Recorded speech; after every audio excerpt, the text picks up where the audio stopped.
O seu filho pode ser um psicopata da maternidade. Eu sei que você faz uma grande confusão sobre esse tema, mas eu prometo que eu vou te ajudar a organizar toda essa bagunça. Mas entenda, isso é importantíssimo para você proteger o seu filho e a sua família. Há algo profundamente revelador na forma como a sociedade reage aos crimes brutais que se multiplicam diante dos nossos olhos. Sempre que um ato extremo vem à tona, e sobretudo quando ele é praticado por crianças, adolescentes ou jovens, a resposta é quase que imediata. É psicopatia. O termo surge como um veredito rápido, aparentemente técnico, que encerra a conversa antes mesmo que ela comece. Gente, chamar de psicopatia produz um efeito psíquico coletivo de alívio. Porque se é psicopatia, então nós asseguramos que se trata de algo individual, raro, biológico e que está localizado naquele sujeito específico. Então, está distante de nós, distante da nossa família, está distante dos nossos filhos. Não é assim que a gente sente? Se é psicopatia, então é algo que não nos atravessa, não nos toca,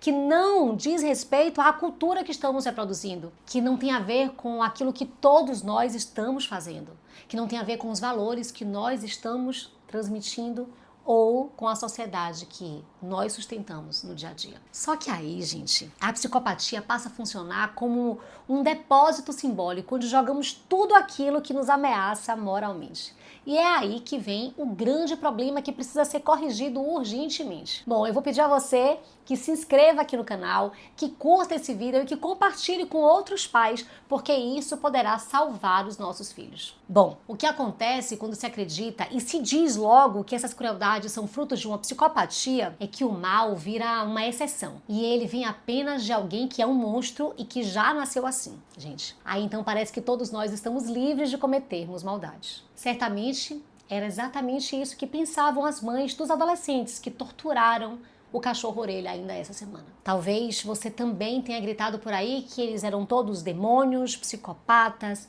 monstros. Mas olha, eu sinto muito te decepcionar, te frustrar e até te assustar, mas não.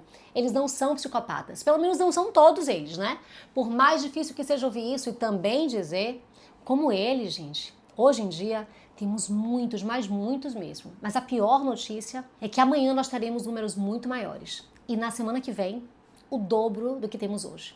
E assim por diante. Nomear, nesse caso, diagnosticar como psicopatas, não é compreender, é silenciar o mal e deixar ele correr livre por aí. Porque esses psicopatas de hoje estão sendo formados socialmente e eu vou te provar. Mas você precisa estar atento e disposto a me ouvir. Anota isso aqui. Psicopatas não possuem sentimentos superiores, que são piedade, compaixão e altruísmo. Assim como eles também não possuem valores éticos e morais. Mas veja, enquanto estrutura clínica, a psicopatia não se manifesta em um único ato. Ela não surge abruptamente, nem se explica por um evento isolado. Psicopatia trata de um modo de funcionamento psíquico persistente marcado por padrões contínuos de manipulação, de instrumentalização do outro, que atravessa a história inteira do sujeito, a vida inteira dele. Quando atos extremos surgem de forma episódica, e especialmente em contextos grupais ou juvenis, nós estamos diante de uma outra coisa, algo muito mais inquietante, a produção social do mal. Enquanto sociedade, você e todos que ainda não acordaram para isso estão produzindo mal sem saber, inclusive dentro de sua casa. Agora eu vou te mostrar como. E para isso eu vou começar com uma pergunta que eu quero que você já vá pensando por aí, mas com muita verdade. Como você e o mundo em que o seu filho está inserido está aprendendo e desenvolvendo esses sentimentos superiores que eu acabei de falar? Como é que vocês estão vivendo e ensinando a piedade, a compaixão, o altruísmo, os valores éticos e morais, e especialmente nessa época em que todos disputam entre si, em que cada um precisa mostrar que tem mais, em que todos vivem por si mesmos, em que tudo é visto e banalizado nas redes sociais, em que discursos de ódio circulam em todos os lugares. Como, gente? Mas calma, nós vamos voltar para entender tudo isso mais devagar. Para explicar esse ponto, eu vou utilizar uma ficção contemporânea que tem conseguido revelar com mais honestidade do que muitos discursos técnicos o que está acontecendo entre nós. Tem um episódio, gente, da série Black Mirror, é o Men Against Fire, e que eu aconselho que vocês assistam, mas assim, é uma aula brutal sobre a psicologia da violência. Ali acompanhamos soldados jovens comuns, sem nenhum traço caricato de perversidade ou de psicopatia, que estão participando de operações de extermínios. Eles entram em vilas, matam homens, né, comumente, mas também matam mulheres, crianças e bebês, sem hesitar, sem colapsar emocionalmente, sem culpa aparente. Mas sabe como que isso acontece? Veja, esses soldados recebem implantes neurológicos que distorcem a percepção deles. No lugar de seres humanos, eles enxergam criaturas deformadas, como baratas zumbis. Algo assim, que desperta repulsa, ameaça. Então eles enxergam seres indignos da empatia humana. E aqui está a resposta. Essa tecnologia, o implante, não criou o mal.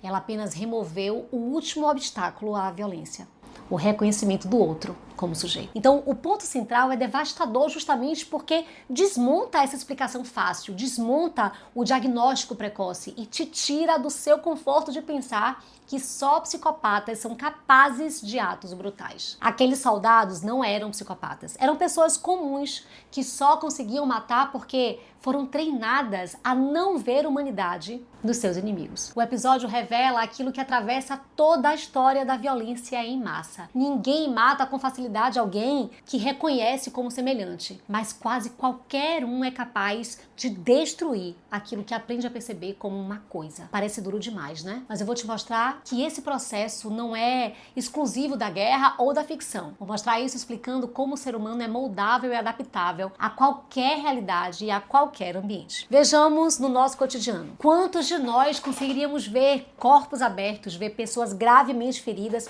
ou morrendo ao nosso lado, sem vomitar, desmaiar ou se desesperar? Mas como é que os profissionais de saúde experimentam uma cena como essas? É assinando um atestado de óbito de uma criança e correndo para McDonald's para comemorar o aniversário do seu filho. É a vida que segue. Quantos de nós passaríamos noites sem dormir se nós tivéssemos que julgar um homem e decidir por sua liberdade ou prisão perpétua? Mas juízes decidem destinos inteiros com uma assinatura. Às vezes a vida ou a morte de alguém. E eles dormem. Policiais entram em cenários que a maioria das pessoas não suportaria sequer ouvir narrados e ainda assim aprendem a continuar vivendo. E tudo isso que eu tô dizendo, gente, de forma alguma é para desmerecer um desses profissionais. Certamente eles precisaram superar muitas dores, muitas crises e muitas noites sem dormir até chegar a esse ponto. Porque entenda, não se trata de frieza moral, de maldade, mas de dessensibilização psíquica, que é um mecanismo humano fundamental para a sobrevivência. Agora, o problema emerge quando essa dessensibilização deixa de ser técnica, como nos casos citados acima, e passa a ser moral, quando o horror deixa de provocar espanto, quando a violência deixa de causar ruptura, quando o impensável vira rotina. E é nesse ponto que o mal deixa de ser uma exceção e passa a ser administrável, e logo em seguida até reproduzível. Você assistiu o filme O Poço? Você tem que ter estômago para assistir, mas ele leva essa lógica ao limite. Resumidamente, são pessoas comuns que acordam em uma estrutura vertical, assim, quase que infinita, onde uma plataforma de comida desce do topo aos níveis mais baixos. Nos primeiros andares tem abundância de comida, nos últimos, fome absoluta. Não há vilões pré-selecionados, não há psicopatas escolhidos a dedo. Há apenas seres humanos submetidos a um sistema profundamente perverso. Com o tempo, aquilo que começa com um desconforto vira raiva. A raiva vira ódio e o ódio vira violência extrema. Assassinatos, torturas, degradação moral surgem não porque aquelas pessoas eram previamente perversas, mas porque o sistema ensina que o outro é um obstáculo à própria sobrevivência. E a pergunta que o Poço impõe não é quem é mal, mas o que um sistema perverso produz no ser humano. E essa pergunta a gente encontra eco direto na análise de Viktor Frankl sobre os campos de concentração. Ouçam e se choquem tanto quanto eu. E aqui também deixo para vocês a indicação desse livro que é necessário a todos nós. Então, nesse livro, Em Busca de Sentido, Frankl nos conta que alguns prisioneiros judeus, ao assumirem as funções de controle, tornavam-se ainda mais duros e mais cruéis do que os próprios Parece inconcebível pra gente isso, né? Mas não se trata de justificar o horror, mas de revelar a sua lógica. O poder exercido dentro de uma estrutura injusta ensina rapidamente a violência. O oprimido aprende e muitas vezes reproduz com ainda mais rigor. E aqui eu posso apenas conjecturar, né? Será que era medo de voltar à posição de vítima? Será que era vingança? Será que deu bug mesmo na mente? Eu não posso afirmar nada, mas chamar todos esses sujeitos de psicopatas é intelectualmente pobre e eticamente perigoso, porque impede a sociedade de olhar para si mesma. Hannah Arendt havia apontado isso ao falar da banalidade do mal. O mal não precisa de monstros excepcionais, mas de sistemas que normalizam a desumanização e sujeitos que parem de pensar, ela dizia. E é nesse ponto que a cultura contemporânea precisa ser encarada sem ingenuidade, gente. O Big Brother Brasil, por exemplo, não é apenas um entretenimento. Ele funciona como um experimento social transmitido ao vivo, no qual os seres humanos são confinados, privados de intimidade, estimulados à rivalidade constante, ao julgamento moral permanente. O público aprende a eleger heróis e vilões, a idolatrar uns e a odiar outros, a desejar a exclusão, a humilhação e a destruição simbólica e muitas vezes até real daqueles que pensam diferente. Trata-se de uma pedagogia emocional do ódio, apresentada como diversão. E sabe quem está assistindo a tudo isso? Você. E sabe quem está vendo tudo isso com você? O seu filho. E às vezes ele está ali assistindo com você. Agora veja, as redes sociais aprofundam muito aí esse processo. Vamos chegar ao fim, mas essa é uma parte muito urgente que eu preciso que você escute com atenção, que você compreenda de verdade, que você promova a mudança dentro de sua casa. Você se lembra do assassinato do Charlie Kirk? Essa morte, gente, ela escancarou algo que já estava naturalizado. Muitas pessoas comemoraram esse momento e o mais insano de tudo, eles desejaram a morte de suas filhas pequenas, bebês ainda, sob a justificativa de que elas possuíam a genética do pai e que poderiam seguir o seu legado. Esse discurso não nasce do nada.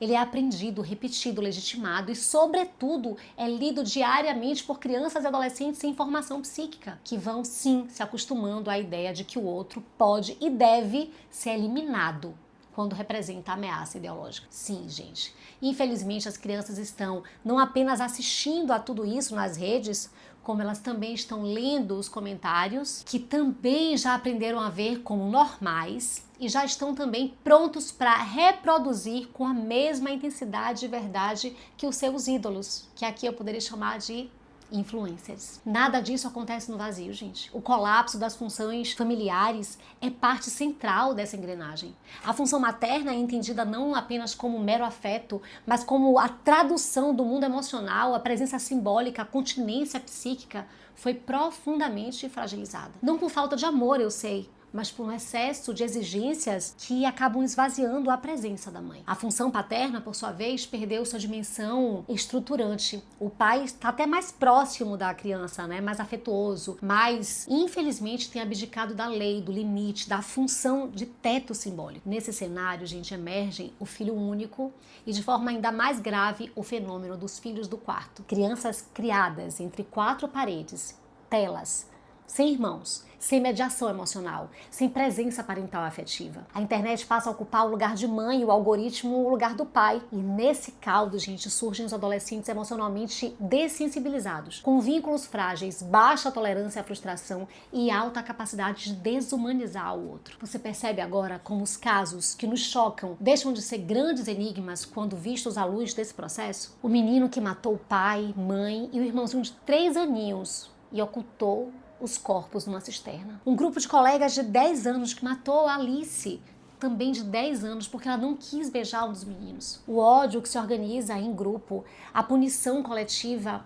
a completa anulação da alteridade, tudo isso ecoa de forma quase literal o discurso de ódio que se aprende diariamente na televisão, nas redes, nos comentários, nos jogos simbólicos da exclusão. Gente, a Bíblia afirma que o mundo jaz do maligno. Longe de ser uma frase mística abstrata, trata-se de um diagnóstico profundo da condição humana quando se afasta da fonte que a criou, por amor, com amor e para o amor. Retornamos urgentemente à responsabilidade pela formação humana, pela família, pela presença, pelos limites, pelos valores, pela estrutura simbólica que sustenta o sujeito?